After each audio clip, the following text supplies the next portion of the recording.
नमस्कार शेतकरी बंधूंनो, आज 11 मे आज रात्रीला आणि उद्या 12 मे दुपारनंतर महाराष्ट्रातील इतक्या जिल्ह्यात वादळी वाऱ्यासह जोरदार पावसाची शक्यता हवामान खात्याने वर्तवलेली आहे।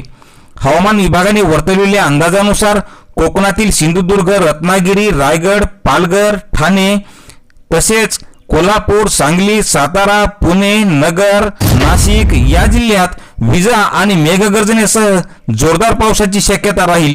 तर मराठवाड्यातील छत्रपती संभाजीनगर, जालना, बीड, लातूर, नांदेड, परभणी, हिंगोली तसेच धुळे, जळगाव आणि नंदुरबार या जिल्ह्यात मध्यम तर काही ठिकाणी जोरदार पाऊस राहील अशी शक्यता हवामान खात्याने वर्तवली असून उद्याही पावसाचा जोर दुपारनंतर वाढणार असून उद्या महाराष्ट्रातील खानदेश, मध्य महाराष्ट्र, मराठवाडा या जिल्ह्यात पुढील वरील जिल्ह्यात मध्यम तर काही ठिकाणी जोरदार पाऊस राहील अशी शक्यता हवामान खात्याने वर्तवली असून हे पावसाळी अवकाळी पावसाचे वातावरण पुढील 5 दिवस दररोज दुपारनंतर कायम राहील अशी ही शक्यता हवामान खात्याने वर्तवली असल्यामुळे शेतकरी बांधवांनी सावधगिरी बाळगावी असे आवाहन कृषी विभागाकडून करण्यात आलेले आहे।